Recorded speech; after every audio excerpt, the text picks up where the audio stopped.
आ आ आई. Yes. ब ब बदक. क क कणीदार. आ? ख ख खमंग. ग ग गोकुळतू. हा. अगदी घरच्यासारखं. कणीदार खमंग म्हणजेच गोकुळ तूप. कडवट शिवसैनिक काय असतो हे शिंदेनी दाखवून दिल्याचं उदय सामंत यांनी सांगितलंय.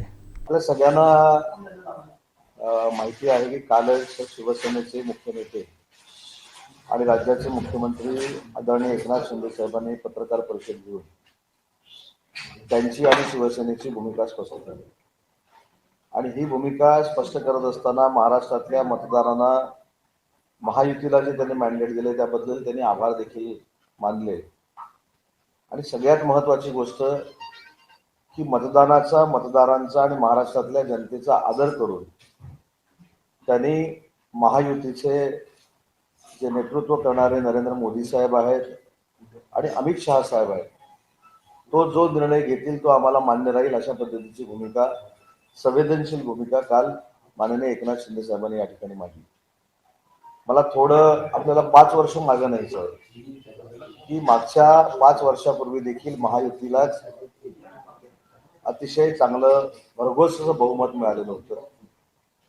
आम्ही सगळे त्या शिवसेनेमध्ये काम करत होतो आणि त्या शिवसेनेमध्ये काम करत असताना माननीय एकनाथ शिंदे साहेबच भाजपाबरोबर युती होऊन मुख्यमंत्री होतील अशी आमची सगळ्यांची धारणा होती 5 वर्षापूर्वी.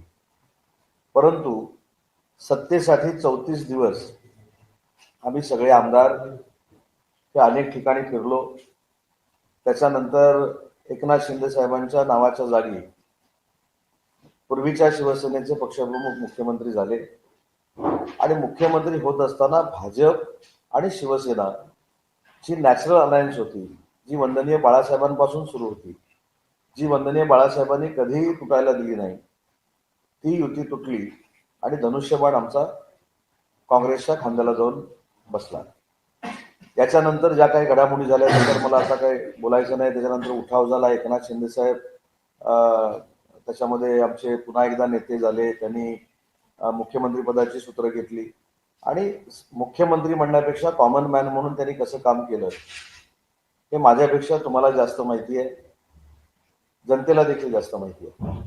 परंतु कायमस्वरूपी काही जे टीका टिप्पणी करतात त्यांना मला या पत्रकार परिषदेतून सांगायचं आहे की संवेदनशील, भावनाप्रधान आणि वंदनीय बाळासाहेबांचा वारसा पुढे नेणारा सच्चा आणि कडवट शिवसैनिक काय असतो हे काल एकनाथ शिंदे साहेबांनी पूर्ण महाराष्ट्राला, पूर्ण देशाला दाखवून दिलेलं आहे. आमचे दिवसभरातले सर्व अपडेट्स, ताज्या घडामोडी आणि थेट लाईव्ह पाहण्यासाठी सबस्क्राईब करा, लाईक करा कोकणचं नंबर 1 महा चॅनल कोकण 7 लाईव्हचं YouTube चॅनल.